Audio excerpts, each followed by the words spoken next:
নমস্কার বন্ধুরা, the green রুফটপে আপনাকে স্বাগত। এই মুহূর্তে আপনারা আমার সামনে যে গাছটি দেখছেন এটি একটি গোলাপ গাছ এবং আমার এই ডান দিকে যে গাছটি রয়েছে এটাও একটা গোলাপ গাছ।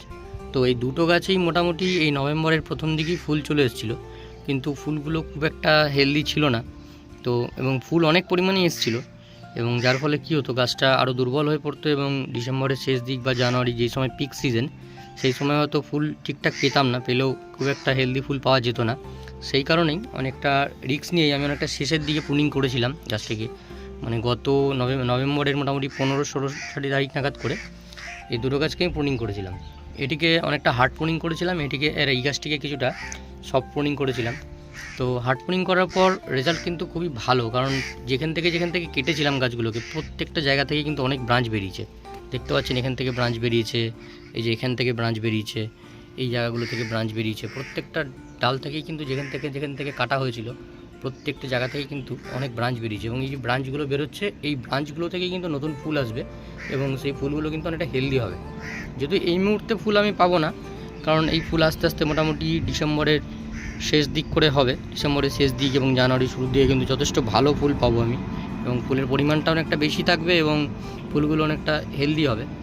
তো শুধু প্রুনিং করলেই হবে না, তাছাড়াও কিছু কাজ করা হয়েছিল। সেটা হচ্ছে গিয়ে প্রুনিংয়ের ঠিক আগে গাছের যে মাটি সেখানে কিন্তু আমি খোল পচা সার দিয়েছিলাম, মানে সর্ষের যে খোল হয় সেই খোল দুদিন পচিয়ে পাতলা করে আমি কিন্তু গাছের গোড়ায় দিয়েছিলাম, দুটো গাছের গোড়াতেই, এবং তার ঠিক 2-3 দিন পরে কিন্তু আমি প্রুনিং করেছিলাম। যার ফলে কি হলো, নতুন নতুন ব্রাঞ্চ এলো আর কি। এবং এখনও আমি 3-4 দিন আগে আমি আবার খোল পচা দিয়েছি, মানে মোটামুটি 7 দিন অন্তর অন্তর কিন্তু এই খোল পচা জল গাছে দিতে থাকতে হবে, তবে গিয়ে গাছে নতুন ব্রাঞ্চ আসবে। কারণ খোল পচাতে আমরা জানি প্রচুর পরিমাণে নাইট্রোজেন থাকে, আর নাইট্রোজেন গাছের নতুন ব্রাঞ্চ আনার ক্ষেত্রে বা গাছকে ভেজিটেটিভ গ্রোথের ক্ষেত্রে কিন্তু খুব প্রয়োজন। তো এখন গাছের গ্রোথটা মোটামুটি দরকার।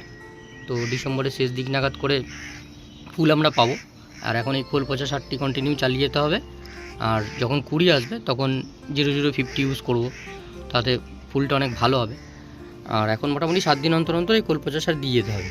আর একটা কথা, এই গাছগুলো যখন প্রুনিং করবেন, বা এখন তো প্রুনিং করার সময় নেই যদিও, তবুও এই গাছ যখন প্রুনিং করা হয় যে কোনো গাছের ক্ষেত্রেই, বিশেষ করে এই ধরনের গাছগুলোর ক্ষেত্রে গোলাপ গাছ বা কিছু, তো যেখানে প্রুনিং করা হয় সেই কাটা জায়গাগুলোতে কিন্তু ফাঙ্গিসাইড অবশ্যই লাগাতে হবে।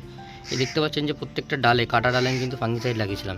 এই দেখুন প্রত্যেকটা ডালে ফাঙ্গিসাইড লাগানো আছে, কারণ এই গোলাপ গাছ বা এই ধরনের গাছগুলোতে কিন্তু ডাইব্যাকের প্রচুর প্রবলেম আছে। মানে যেখান থেকে ডালটা কাটা হয় সেখান থেকে ডাল শুকোতে থাকে এবং সেই শুকনো জায়গা থেকে আস্তে আস্তে গোটা ডালটা শুকোতে থাকে এবং পচে গাছটা মারা যেতে থাকে বা সেই ডালটাও নষ্ট হতে থাকে। এই প্রত্যেকটা ডালেই কিন্তু আমার ফাঙ্গিসাইড লাগানো আছে দেখতে পাচ্ছেন, এবং নিচের দিকেও ফাঙ্গিসাইড লাগিয়ে দিয়েছি। আর আমি ফাঙ্গিসাইড হিসেবে ইউজ করি স্যাপ মোটামুটি খারাপ না, ভালো ফাঙ্গিসাইড, সবাই কম বেশি ইউজ করে যারা ছাদ বাগান করে বা অল্প বিস্তর গাছ লাগায় বাড়িতে। এই হচ্ছে ব্যাপার। আর একটা কথা বলি, এই গাছটা যখন আমি হার্ড প্রুনিং করেছিলাম, তো হার্ড প্রুনিং করার পর কিন্তু গাছে মোটামুটি পাতা ছিল না বললেই চলে, একদম কম পাতা। সেই সময় কিন্তু গাছে জল খুব সাবধানে দিতে হবে। মানে এই ধরনের গাছ বা যে কোনো গাছের ক্ষেত্রে যখন হার্ড প্রুনিং করা হয়, মানে গাছের পাতা একদম কমে যায়, তখন কিন্তু গাছের জল খুব কম দিতে হবে। কারণ গাছের অতিরিক্ত জল যদি গাছের এই গোলাপ গাছের গোড়ায় জমে যায়, গোলাপ গাছের যে রুট থাকে সেই রুট কিন্তু পচতে শুরু করবে। আর গোলাপ গাছের রুট কিন্তু খুব সাবধানে রাখতে হয়, কারণ গোড়ায় জল জমলেই রুট পচবে, রুট পচলেই গাছটি মারা যাবে। তো সেক্ষেত্রে অতিরিক্ত জল বা নর্মাল সময় আমরা গাছে যে পরিমাণে জল দিই সেই পরিমাণ জল দিলে কিন্তু হবে না। গাছ প্রুনিং করার পর জল কিন্তু কমিয়ে দিতে হবে, কারণ গাছের পাতা থাকে না, অতিরিক্ত জল গাছ গ্রহণ করার পর গাছ থেকে বার করতে পারবে না। কারণ আমরা জানি গাছের যে পাতা থাকে, পাতার মধ্যে যে অসংখ্য ছিদ্র থাকে, সেখান থেকেই বাষ্প আকারে গাছ তার অতিরিক্ত জল বের করে দেয়। কিন্তু গাছের পাতা যখন কম থাকবে তখন অতিরিক্ত জল গ্রহণ করার পর গাছ যদি সেটা ছাড়তে না পারে বা গাছ যদি গ্রহণও করতে না পারে ঠিকঠাক করে, সেই জল কিন্তু গাছের গোড়ায় জমবে এবং শিকড় পচবেই এবং তাতে গাছের ক্ষতি হবে। তো সেক্ষেত্রে হার্ড প্রুনিংয়ের পর গোলাপ গাছে বিশেষ করে জল খুব কম দিতে হবে।